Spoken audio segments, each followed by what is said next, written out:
Economistas e consultores passam a vida dizendo que formar a reserva de emergência é o primeiro passo de qualquer planejamento financeiro. E agora que a emergência se concretizou, como usar a reserva de emergência do jeito certo?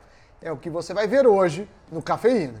Você vai ver também o que fazer se você ainda não tiver um colchão financeiro. Vamos mostrar a importância da reserva em momentos como este e como começar a sua de um jeito bem simples. E a Thaís Laporta mostra como renegociar o aluguel.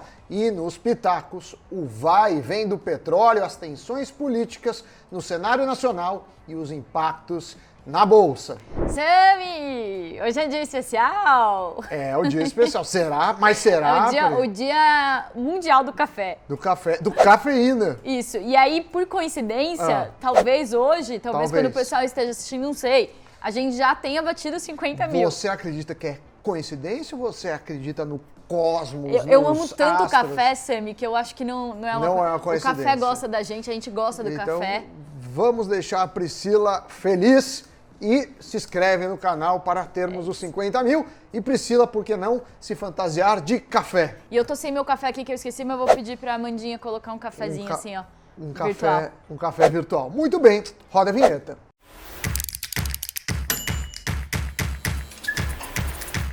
Oi pessoal, sejam muito bem-vindos ao Cafeína. Não é à toa que a reserva de emergência é também chamada de colchão financeiro. Basicamente é um dinheiro que você deixa guardado para te dar conforto e noites bem dormidas. É uma reserva que possui dinheiro suficiente para você conseguir lidar com emergências como problemas de saúde, perda de emprego, sem ter que se enrolar com dívida samidana. Quer dizer que agora, essa tal da emergência que vocês vivem falando, guarda o dinheiro da emergência, é o primeiro passo do planejamento, tem que ter. Se concretizou?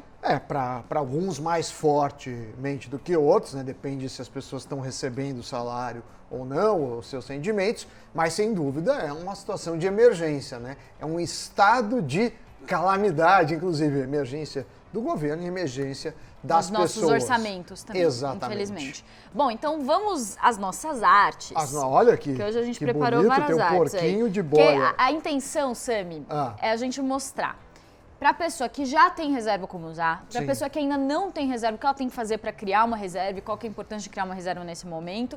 E também como ampliar a reserva se você puder e tal. A gente sabe que tem gente que, infelizmente, não está podendo guardar dinheiro. Mas a gente vai equilibrando os programas. E equilibrando os pratos. E cada dia a gente faz para um público diferente. Muito bem. Então, para começar aqui, criar um orçamento da pandemia. O que é um orçamento da pandemia? Você vai lá, tem seu orçamento normal. Para uma situação de emergência, você cria um novo orçamento, revisa os teus gastos e olha tudo que você tem que adaptar.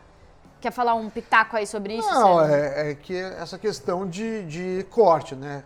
Se você gasta normalmente com produtos e serviços, numa situação de emergência, você não vai gastar com os mesmos produtos e serviços. Então, supõe uma redução e também uma avaliação criteriosa, porque você está usando aí o seu step, né? Se fosse um carro, você está usando step. Se furar o pneu de novo, não tem mais step. Exato. Então, a gente tem que ser muito criterioso no uso do dinheiro quando a gente pega da reserva de emergência. E sabendo que depois, né, a gente vai mostrar isso, a pessoa precisa recompor. Exato. E aí aqui, ó, então veja o que é possível cortar. Eu não vou me estender muito nisso, porque a gente fez um programa inteiro sobre isso, né, Sami? Sim. Que a gente mostrou que dá para economizar até 380 mil reais. Sim, vai ter card. E calcular os riscos. Por quê? Porque às vezes você tá com a situação tranquila por enquanto, não aconteceu nada, mas é importante também calcular o que pode acontecer com o seu orçamento, se você pode perder algum tipo de renda, pode ter redução salarial, pode chegar a perder o emprego. Então você calcula aí os seus riscos, porque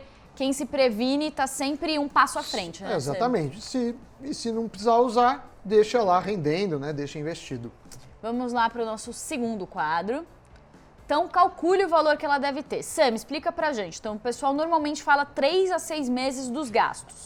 Eu sempre falo 6, né? Então, você pega 6 vezes seu custo de vida. Então, você gasta 4 mil, por exemplo, você precisa ter 24 mil.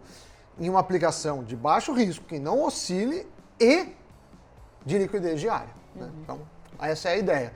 Agora, depende, porque isso é o tempo de realocação. Né? Se você perdeu o emprego, quanto tempo demora? Então, é por isso. Tem gente, dependendo o tipo de cargo que a pessoa tem, que pode ser mais do que isso. Tem gente que menos. Mas eu acho que 6 meses é um bom número para começar. Boa. E aí, assim, esse é o ideal, né? Mas também algumas dicas, alguns especialistas falam, começa guardando, mirando um mês, que um mês você consegue guardar mais fácil.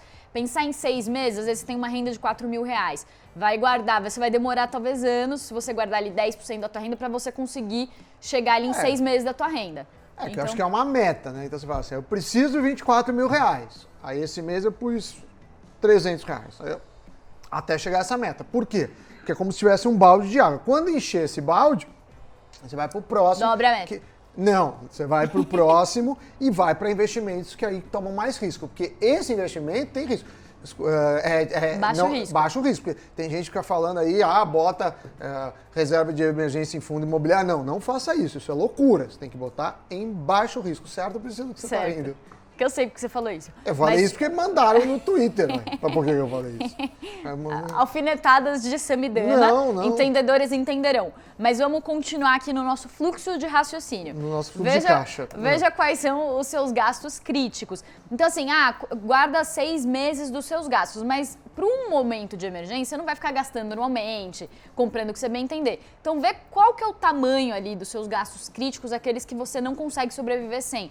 Que é, por exemplo, aluguel, conta de luz, condomínios, os seus gastos básicos mesmo, porque numa situação de emergência, que aí você vê quanto que você precisa de fato juntar. Exatamente. Lembrando que se você não tem uma perspectiva de mudança dessa emergência, aí sim você tem que rever, inclusive, os gastos que normalmente não se mexem no curto prazo, como aluguel, como luz, como outros hábitos. Muito bem. E avalie a sua situação em particular, porque cada um tem um tipo de risco, cada um corre risco de ficar 3 meses sem trabalhar, 6, tem alguém que pode ajudar na família, isso que o Sami já falou. Vamos para o terceiro quadro aqui, que é onde e como investir na prática. O Sami já falou que tem que ser investimento de baixíssimo risco, que é aquele investimento que tem que estar ali pronto para você usar em caso de emergência. Baixíssimo risco é que não fica oscilando o preço, senão não é reserva de emergência. Um dia vale 10, outro dia vale 30, outro dia vale 12, outro dia vale 8, outro dia 40. Não, tem que ser porque nem assim, né, Sami? Ação, por exemplo. Você não sabe como que vai oscilar a ação. Não, fundo imobiliário, dólar... fundos multimercados, fundos que tem... Mas, a dólar, a não ser que você tenha gasto em dólar, senão... Exato, porque a questão você vai precisar desse dinheiro em um momento que você não sabe quando. É que nem a pandemia agora surgiu, ninguém esperava. Sim. Então, você precisou do nada tirar aquele dinheiro, você precisa ter uma previsibilidade sobre a sua rentabilidade. Então, o que a gente indica aqui? Tesouro Selic, que é o título do Tesouro Direto que acompanha a variação da taxa básica de juros da taxa Selic. CDB, LCI e LCA, eu vou botar cards de todos esses investimentos com liquidez diária e fundos DI. O que é com liquidez diária? Que você pode resgatar todo dia. Você pede o resgate, você consegue resgatar o seu dinheiro imediatamente. É bom lembrar que tem CDB, LCI e LCA que tem liquidez só no vencimento. Sim. Aí, para reserva de emergência, não é uma boa. Porque se você precisar resgatar antes, você pode ter um problema. A gente vai falar sobre isso.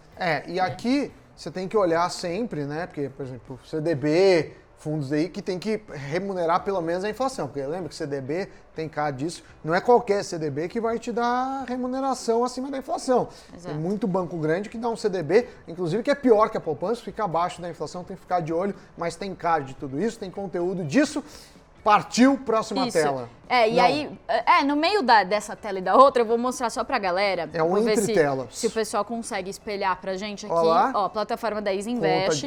O que eu quero mostrar ali? O Tesouro Direto, tem minha fotinha ali do lado. Então, Tesouro Direto, que a gente fala aqui de programar um investimento, né? PD. Então, vamos abrir aqui. O que acontece? Como que você faz pra investir e não... Olha você ali, Sam. E não se trollar. E não se boicotar e acabar não investindo. Você tem, por exemplo, vamos pegar lá o Tesouro Selic. Então, a gente vai lá para baixo. Achei o Tesouro Selic aqui. Olha que coisa linda. Agendar investimento. Então, você coloca aqui o valor que você quer investir. Sei lá, quero investir R$200. Aí eu coloco aqui, agendar para data.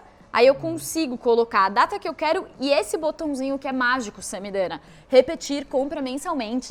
Só precisa lembrar de pôr o dinheiro na corretora. De programar a transferência para a corretora. Dá para fazer as duas coisas, Dá para fazer as duas coisas aí. Você faz. Eu gosto disso, porque aí vira uma parcela. Que nem você paga várias parcelas na sua vida, você vai pagar uma parcela para você mesmo, para você mesma, que é a reserva de emergência é o seu futuro. Claro, se não usar melhor, porque aí vira para outro destino. Exato. Mas deixa lá o barco... Deixa o balde encher. Exatamente, o primeiro balde. São balde. vários baldes. Vários e baldes. o primeiro tem que Gostei. ter baixo risco. O primeiro é no chão, e o balde não pode ficar balançando. Depois senão você já cai. levanta um pouquinho. Porque aí pode cair água, aí pode... Tá, vamos pro próximo aqui. Então, ó, Ah. como ampliar o colchão? Sim. Então, ó, nesse momento, importante falar, a reserva, encare a reserva como uma prioridade. A gente não sabe o que vai acontecer, tá tudo muito incerto, uma incerteza que a gente nunca viu antes. Então, para você conseguir aumentar a tua reserva de emergência ou cumprir ali a função dela, encare a reserva como uma prioridade. Não deixa o investimento para o fim do mês, que é o que a gente falou, já programar o investimento. E aí o Sami deu uma dica aqui que eu achei bem bacana, que é aplicar o FGTS na reserva sempre que der. Sim. Então, o governo liberando, você pega o dinheiro. O FGTS é um exemplo de reserva de emergência. Qual que é o problema? Que o FGTS, o governo que cuida. E eu não quero que o governo cuide, porque ele não deixa eu tirar quando eu preciso, ele não investe do jeito que, às vezes, muitas vezes, não, é um jeito ruim. Várias vezes na história o FGTS rendeu menos que a inflação. Então você pega o dinheiro, mas não esquece que é um dinheiro de reserva.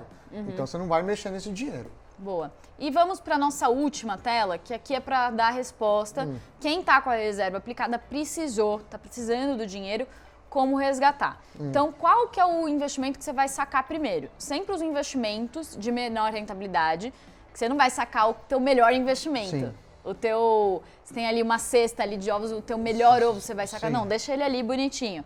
E o dinheiro que está aplicado há mais tempo por causa do imposto de renda. Então tem o imposto de renda, ele vai diminuindo conforme o tempo vai passando. Começa em 22,5% para quem investe até 6 meses e cai para 15% para quem deixa o dinheiro investido por mais de 2 anos. Isso na renda fixa, né? Isso na renda fixa, exatamente. Que são os investimentos aí de reserva, normalmente da isso. reserva de emergência. Então você não vai tirar ali o teu Tesouro Selic que está aplicado há pouco tempo, você vai pagar um impostão. Tira o teu Tesouro Selic que está aplicado há mais tempo, você paga um imposto menor.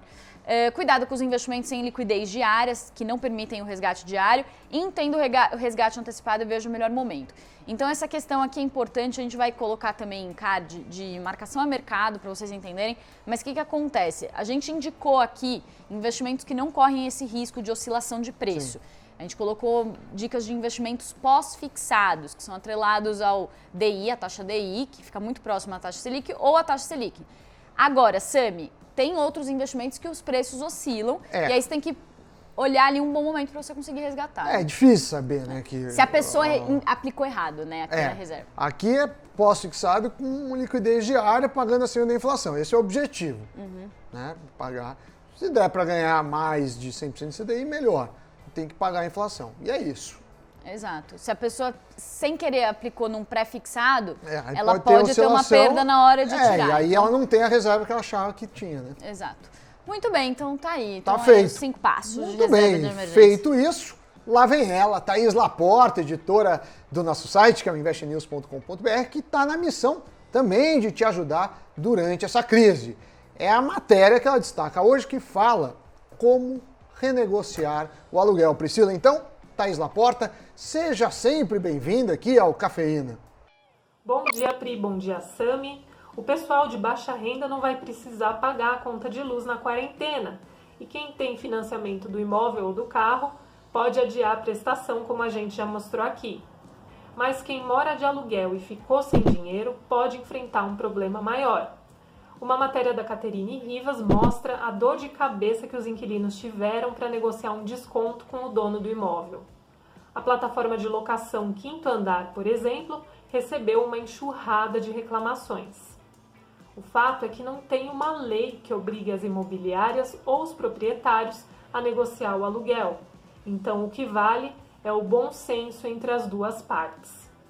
O diretor do Instituto de Defesa do Consumidor, o Marco Antônio Araújo, passou para a gente algumas dicas sobre como negociar o aluguel durante a quarentena. Olha só. Primeiro, tente contato direto com o dono do imóvel ou a imobiliária. Quanto mais cedo, melhor, e se possível, antes de o valor vencer. Explique por que não vai conseguir pagar o aluguel com o maior número de detalhes que você puder. E, se possível, tente pagar alguma fração do aluguel, porque isso ajuda as duas partes. Deixe claro como vai ser feito o pagamento. Por exemplo, se você quer parcelar o aluguel em 10 vezes. E se o acordo saiu, é bom registrar o que foi combinado. Pode ser por e-mail ou por mensagem no WhatsApp. E se o proprietário decidir cobrar ou não a multa por atraso, isso também precisa estar registrado. Mais informações você encontra na nossa matéria no investnews.com.br e também nas redes sociais. Confere lá. E, gente, eu sempre falo, parece até que eu tô sendo redundante, mas cliquem na matéria, que é a matéria da Caterine Rivas, ela explica direitinho. Então, quais são os seus direitos, o que você pode fazer se você precisar recorrer, então, a um advogado. E fala, inclusive, que tem alguns projetos de lei que estavam caminhando aí nesse sentido, de te ajudar a conseguir renegociar o aluguel, mas por enquanto não tem nada de concreto, mas ela fala ali quais são teus direitos nessa hora que você consegue, como que você faz, por exemplo, para evitar despejo, essas questões aí que são bem complicadas nesse momento. Mas, Sami, é hora do pitaco. Pitaco de Priscila hoje. Não, pitaco de Sami. Cadê a bonequinha da Priscila? O bonequinho está em confecção. Você acha que é fácil fazer um bonequinho desse? Não, mas a gente tem uma equipe... É muito difícil fazer um bonequinho talentosa que vai conseguir.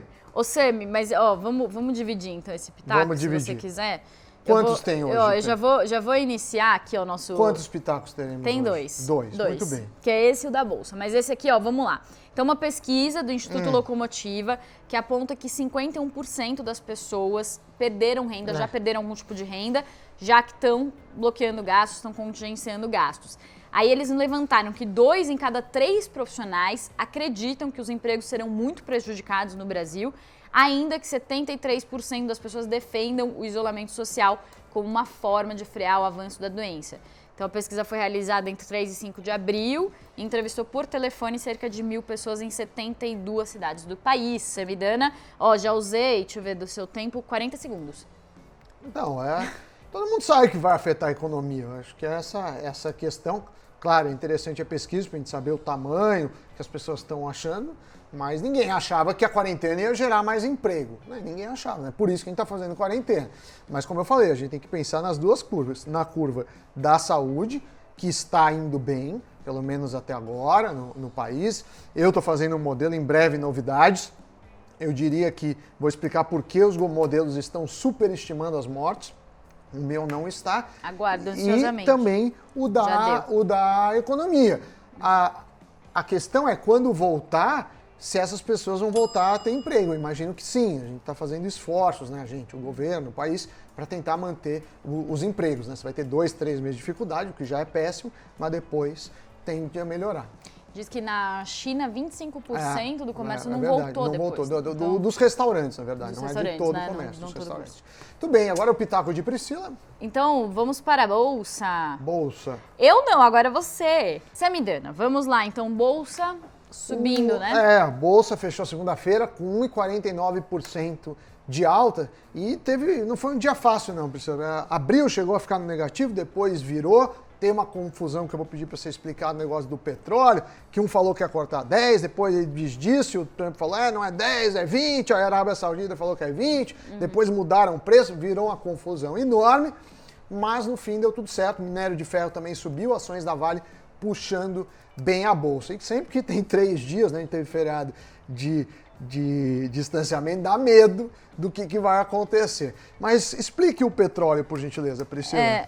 Só uma coisa para eu não esquecer, já vou para o petróleo, que a questão também dos balanços, o resultado das empresas lá nos Estados Unidos também estava afetando aí um pouco a Bolsa. Então os analistas estão esperando aí uma semana mais assim de lado, como eles gostam de falar, né, com a Bolsa não tão bem por causa desses resultados que devem vir negativos. E aí do acordo do petróleo, começa lá com aquela guerra de preços entre Rússia e Arábia Saudita, daí ia ter um desfecho dessa história nesse fim de semana, eles iam fazer um acordo, os países exportadores de petróleo, Rússia, Arábia Saudita e os Estados Unidos ali tentando alinhavar esse acordo, só que aí notícias saíram que eles iam reduzir em 10 milhões a produção de barris de petróleo por dia, o Trump depois falou que não são 10 milhões, são 20 milhões, a Arábia Saudita, ali as autoridades falaram que são 20 milhões, só que a Saudi Aramco, que é a maior petrolífera do mundo, falou que vai cortar os preços do petróleo para os mercados asiático e europeu e subir para os Estados Unidos. Então, o que a gente tem aí, pelo menos a minha análise assim muito leiga, é que a gente vê ainda alguns impasses aí nesse acordo, né? A gente vê que é uma história que ainda não acabou, né? Você ainda deve trazer